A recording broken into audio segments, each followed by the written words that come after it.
You know that moment when someone laughs at you, not with you, but at you, and the sound just stays?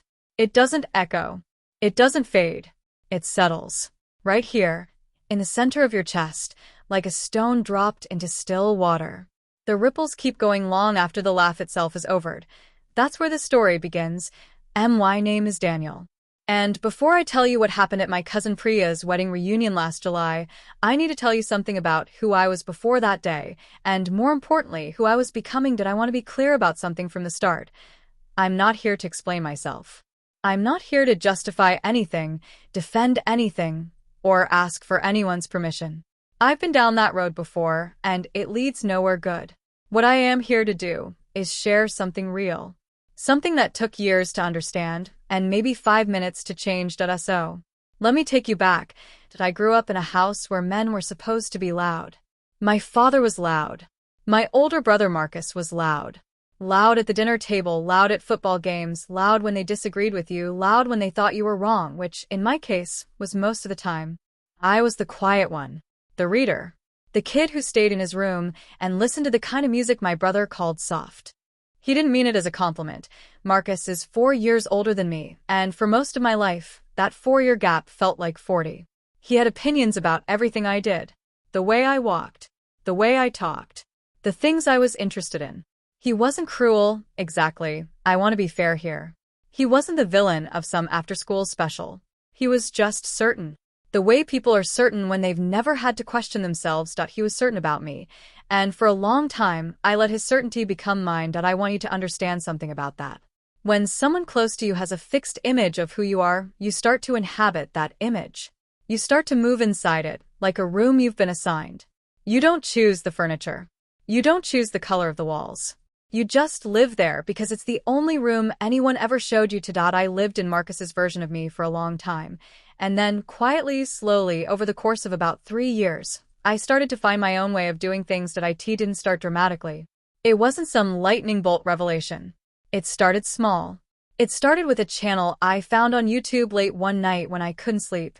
A channel I'm going to call My Channel because that's genuinely what it felt like the moment I discovered it. The presenter was calm, careful. She spoke about self-presentation, about the way we carry ourselves, the way we dress, the way we speak to ourselves in the mirror in the morning, as if these things mattered, as if they were worth taking seriously, as if the care you put into your own appearance was a form of self-respect, not vanity, as if standing up straight was a revolutionary act. I watched for 4 hours that first night. I didn't tell anyone. That was the beginning. Over the next few months, I started incorporating what I was learning into my daily life, quietly, privately, without announcement. I started standing differently. I started taking time in the morning instead of rushing out the door. I started choosing my clothes with intention rather than grabbing whatever was closest. I started speaking to myself differently, in my head, in that private internal voice we all carry, the one that most of us have turned into a weapon against ourselves. I also started exploring something that felt deeply personal. Something I had been curious about for years but had never allowed myself to approach honestly. I started experimenting with feminine clothing, dresses, skirts, things that were soft and structured and deliberate, not because I was confused and not because I was performing anything for anyone, but because something in me felt settled when I wore them. Quiet. Right. I'm not going to pathologize that for you.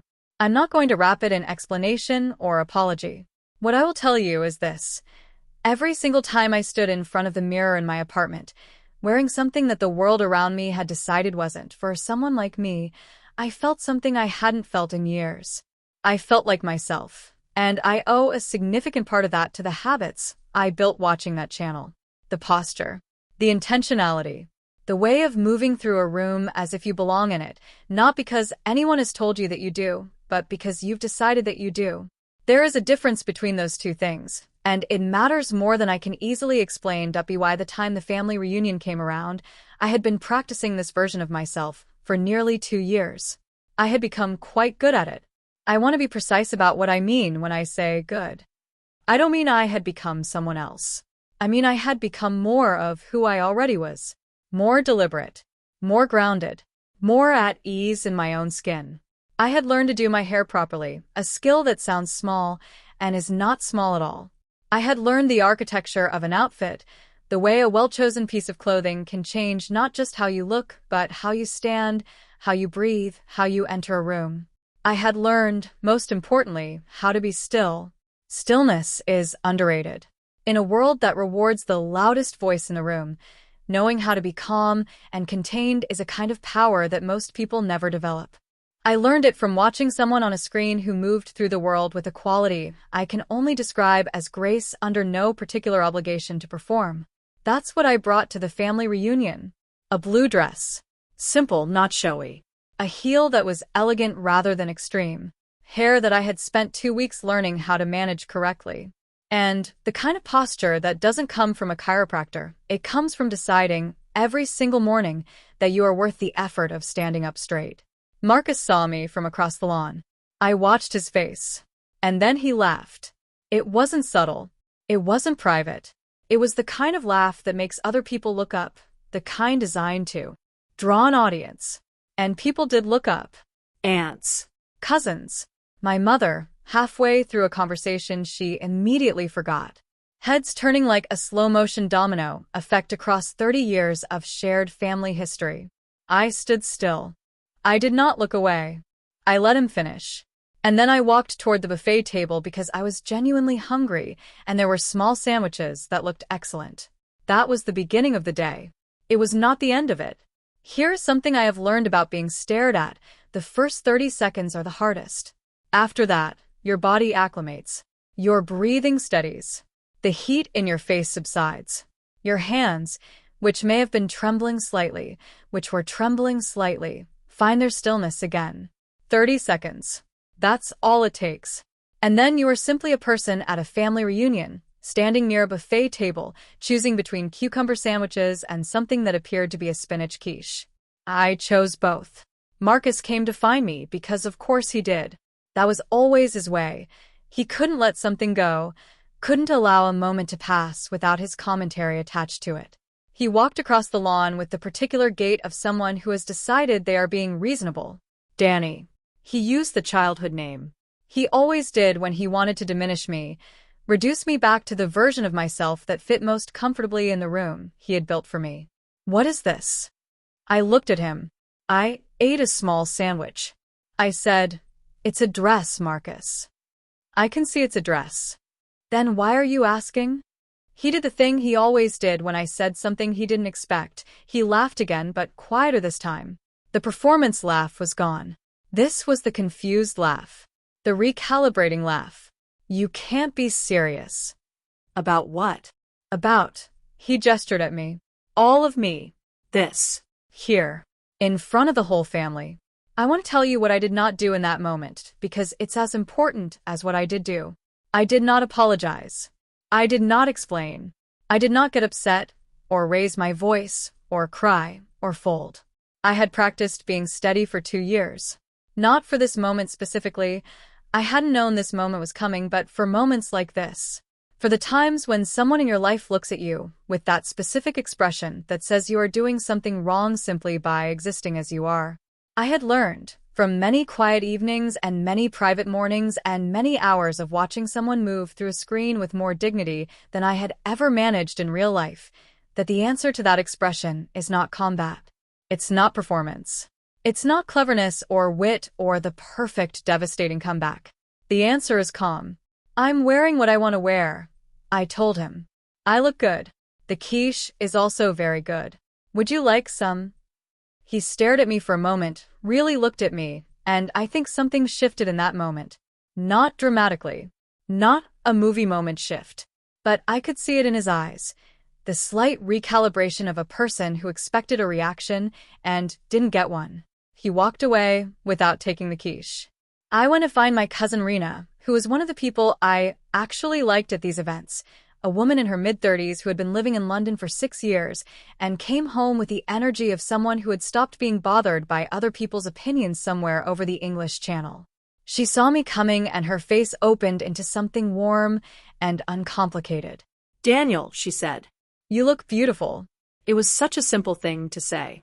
And it landed somewhere deep. I thanked her and meant it. We spent a while talking about her life in London, about my work.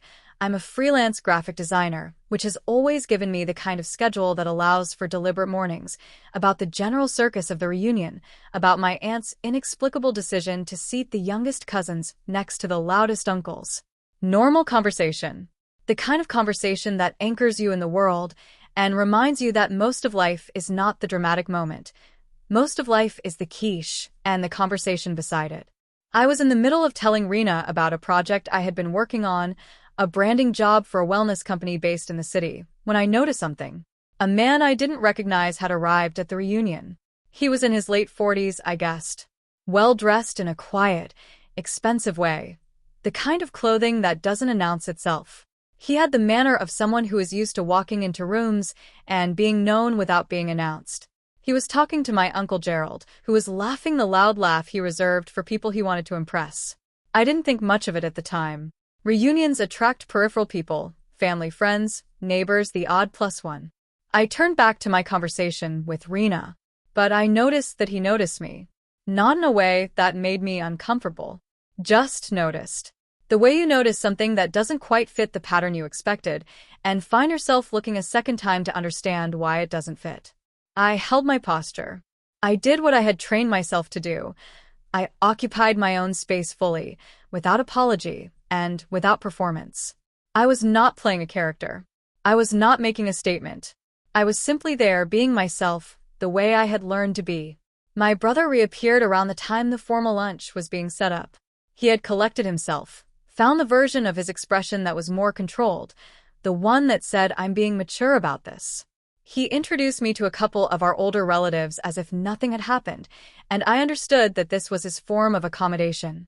He couldn't fully admit the laugh had been wrong, so he was simply moving past it, pretending a continuity that hadn't existed 20 minutes ago. I let him, not because I was weak, and not because I had forgiven him yet. Forgiveness, I've learned, is its own separate project, not something that happens in the same afternoon as the wound. I let him because fighting him in the middle of a family reunion was not something I owed anyone, including myself. I had better things to do. I had a lunch to enjoy and a conversation to return to. What I didn't know, what none of us knew yet, was that the man in the quiet, expensive clothes was watching all of this. And he had thoughts. His name was Richard Caldwell. I found this out approximately 40 minutes later, when my aunt, the one responsible for the seating disaster, came to find me with the expression of someone trying very hard to act casual. "Daniel," she said, "there's someone who wants to speak with you." "All right," I said. She led me across the lawn to where Richard Caldwell was standing with a glass of something cold and a look of measured curiosity. Up close, he was exactly what he appeared to be from a distance, composed, interested, precise. The kind of person who asks questions and actually listens to the answers. "Daniel," he said. He offered his hand. "I've been hearing a lot about you from your uncle. He tells me you're in design." "Graphic design, yes," I said. "Mostly brand identity. Some editorial work." "I noticed your work before I knew your name," he said. And then he named 3 companies. A wellness brand, a boutique hotel group, a nonprofit focused on environmental education. I looked at him. "Those are my clients." "I know," he said. "I'm on the board of 2 of them." There was a pause that I will remember for a very long time. Not because it was dramatic, it was actually very quiet, the way significant moments often are, but because I could feel something in it. A pivot. One of those moments where the story you thought you were living quietly changes course. "I've been trying to track down who designed the Viridian rebrand for about 6 months," he said. It was referenced in a piece in a design publication, but the byline was buried. "I've had 3 people looking." Viridian was the wellness company. I had spent 4 months on that rebrand. It was the project I was proudest of. "That was me," I said. He nodded, as if something had settled. "I thought it might be. There's a quality to the Viridian work, a kind of deliberate calm, that I recognized when I watched you walk across this lawn earlier. It's rare. Most designers are trying to say something. You seem to be trying to become something." I don't know if I've ever received a compliment that reached that precisely. We talked for nearly an hour. About design, about the language of visual identity, about the way a company can either perform its values or embody them, and how audiences have become extraordinarily good at telling the difference. He told me about a project his firm was developing, a new cultural center, privately funded, dedicated to contemporary art and performance from underrepresented communities. They needed a creative director for the visual identity work, the kind of role that would involve collaborating with artists, shaping a public face for something that was meant to last. He asked if I'd be interested in exploring it. I said yes, calmly, without performing excitement, which I felt, or minimizing it, which I might have done once. Just yes. Good, he said. And he handed me a card, actual cardstock, heavy and matte, and said he'd have his assistant send over the project overview the following week. I put the card in the small bag I was carrying. We shook hands again, and I walked back across the lawn to where Rena was waiting with an expression that asked the obvious question without asking it. That was Richard Caldwell, I told her. I know who that is, she said. I work in the city. Everyone knows who that is. A pause. Why was he talking to you for an hour? He recognized my work, I said. She looked at me for a moment. Then she said, of course he did. I don't know why that was the thing that made my eyes sting a little. Not the conversation with Caldwell, not the offer, not the fact that something I had built quietly and privately had been seen and valued. It was Rena saying of course he did. As if it were the most obvious outcome in the world. As if there had never been any question. I had to excuse myself for a moment. I walked to the far edge of the garden, where there was a small bench under an oak tree that had been there as long as any of us could remember. I sat down. I breathed. I did what I had practiced doing in my apartment on the mornings when things felt larger than I could manage. I let myself feel it, without running from it or drowning in it. Just felt it. The sun was coming through the leaves in that specific late afternoon way that makes everything look like it was painted deliberately.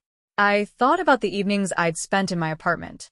The mornings I had stood in front of the mirror, practicing not just the way I looked but the way I stood, the way I carried whatever I was feeling without either hiding it or leading with it. I thought about the hours of watching someone on a screen demonstrate, with absolute sincerity, that caring for yourself is not a luxury, it's a form of argument. A way of saying I am worth the effort, quietly, daily, without requiring anyone else's agreement. I had been making that argument for 2 years. Today, someone had agreed with me. I sat under the oak tree for about 10 minutes. Then I straightened my back, smoothed the fabric of the dress, and walked back into the party. Marcus found me before the afternoon was over. I knew he would. He has a radar for unresolved things, can't leave them alone, circles back to them the way a tongue circles back to a loose tooth. I was standing near the dessert table when he materialized beside me with 2 cups of tea and the expression of a man who has been rehearsing something. He handed me a cup. I accepted it. I saw you talking to Caldwell, he said, without preamble. Yes. He's a pause. He's a serious person, Danny. His firm does major work. He's not somebody you meet at a family reunion. Apparently he is, I said. Marcus looked at the ground for a moment. When he looked back up, something in his face was different, not soft, exactly. Marcus has never really done soft. But more honest, maybe. More there than he usually lets himself be with me. The laughing, he said. Earlier. I waited. I didn't, he stopped. Started again. I was surprised. I wasn't expecting you to look like that. Like what? He seemed genuinely frustrated by the question, which told me it was the right one to ask. Like you knew what you were doing. I held the tea with both hands and looked at my brother. My loud, certain brother, who had always known what I was and had rarely been interested in being wrong about it. I do know what I'm doing, I said. I've known for a while. He nodded slowly. I can see that now. It was not an apology. I want to be honest with you about that. It was not an apology, and I wasn't going to pretend it was. But it was something real. Something he had to move against his own defaults to say, and I know how much energy that costs a person. I accepted it for what it was. Thank you for the tea, I said. And something in his face shifted, not dramatically, but genuinely. As if he had been braced for a fight and wasn't sure what to do with the absence of one.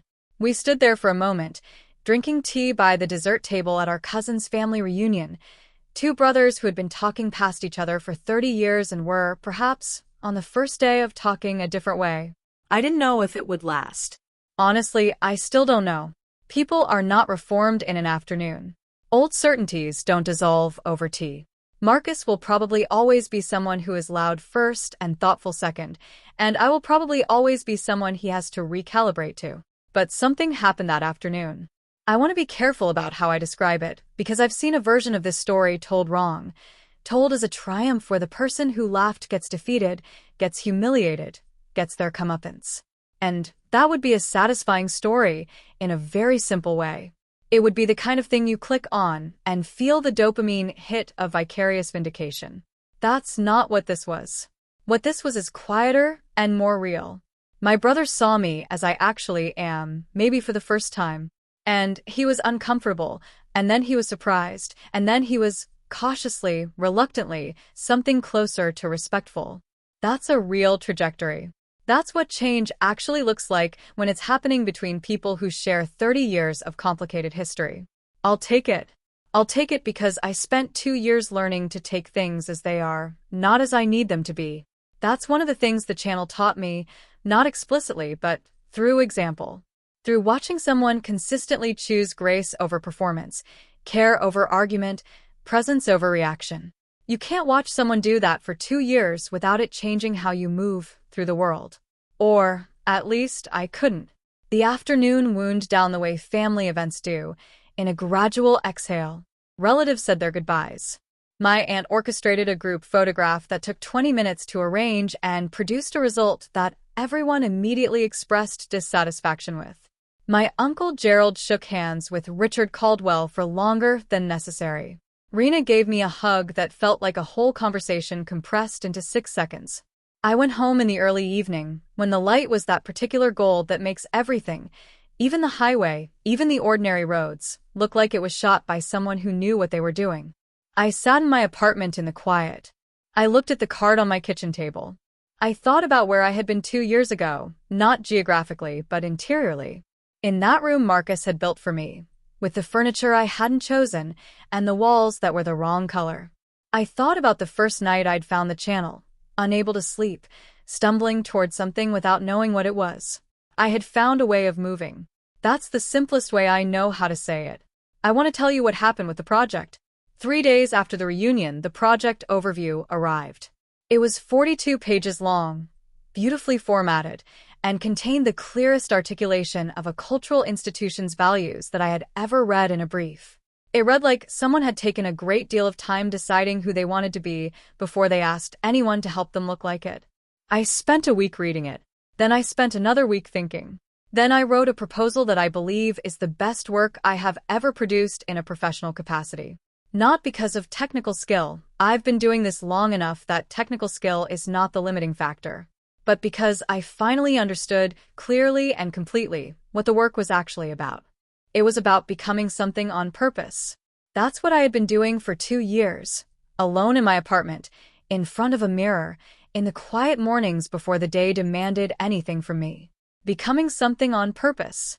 Not performing, not defending, not explaining, just building, with care and intention and consistency, the person I had always been inside, and finally allowing that person to be visible in the world. I got the project. I am several months into it now, and it is the most meaningful professional work I have done. The Cultural Center will open next year.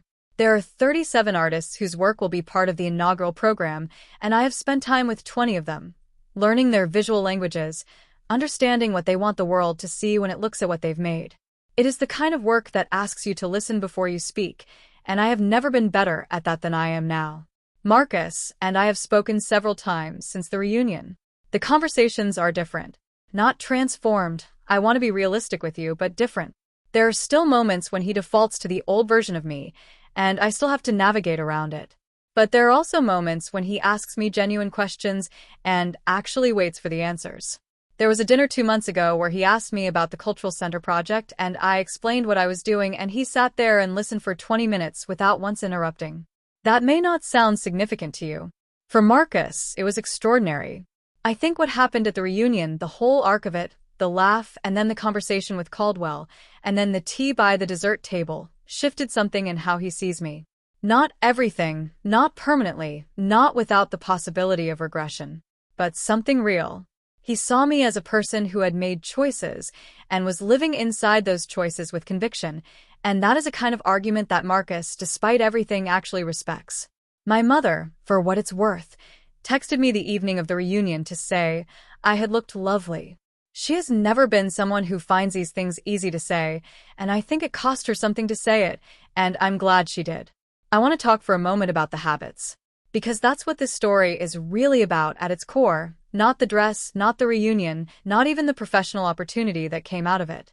It's about what happens when you decide, quietly and consistently, to take yourself seriously. I stand differently than I did 2 years ago.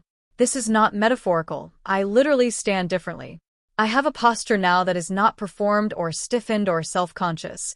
It's simply natural to me because I practiced it until it became natural.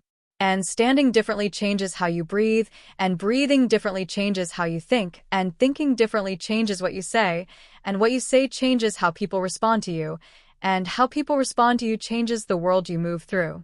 It is a very long chain from the small decision to stand up straight. But it starts there. I speak to myself differently in the mornings. This is the one that I find hardest to explain to people who haven't tried it, because it sounds like the kind of thing printed on a motivational poster in a dentist's waiting room. But I'm telling you, as someone who spent decades using his own internal voice as a weapon against himself, that the shift from what's wrong with you to what you need today is not small. It is not decorative. It is structural. It changes the architecture of a day from the inside. I care for my appearance in a way that feels like caring for myself, which is what it is. Not vanity. Not performance. The act of choosing, deliberately, what you put on your body in the morning, the specific texture, color, line of it, is a way of saying, I am worth thinking about. I believe that now, in a way I didn't before. I believe it because I practice believing it, which sounds circular, but isn't. And I create private moments of calm.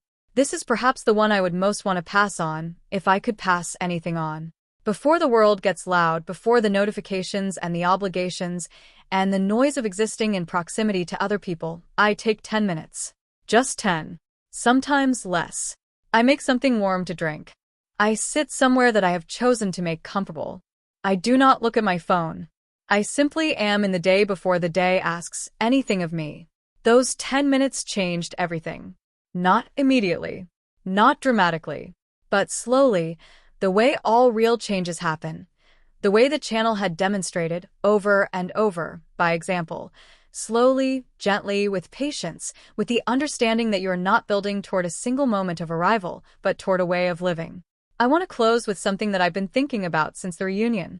Richard Caldwell said something to me that afternoon, in that first hour of conversation that neither of us planned. He said that the quality he noticed in my work was that it seemed to come from someone who had decided very clearly who they wanted to be, and then had done the work of becoming that. He said most people never get there. They spend their lives in the space between who they think they should be and who they actually are, and the work they produce lives in that space too, uncertain, anxious, performing. I sat there nodding and smiling, but what I was thinking was, I know exactly when that changed for me. It changed on a night 2 years ago when I couldn't sleep, and I found a voice on a screen that spoke about ordinary things, standing, speaking, caring for yourself, creating small moments of deliberate calm, as if they were worth taking seriously. As if you were worth taking seriously. I had not known, until that moment, how much I needed to hear that. I know there are people watching this right now in that same place. That same space between the person you've been told you are and the person you actually are. I know because I was there, and the distance feels enormous from the inside. I want to tell you, it is crossable. Not all at once. Not on any particular schedule. Not with permission from anyone, or when the circumstances are right, or after you've fixed everything that needs fixing. Now. As you are. Imperfectly, honestly, with the posture you have today, and the voice you use to talk to yourself, and the 10 minutes you can find before the day gets loud. That's where it starts. It starts so small you can barely see it. And then one day you walk across a lawn in a blue dress, and someone who has known you your whole life laughs, and someone who has never met you sees, from across the room, exactly who you are. And you already know which one matters. Swells gently, then fades. End card. A single image, a blue dress on a hanger, morning light, a cup of tea on a windowsill. The channel logo appears quietly in the corner. Thank you for watching. If this story reached you, if any part of it felt like something you needed to hear, I hope you'll take those 10 minutes tomorrow morning. The day can wait. It can always wait.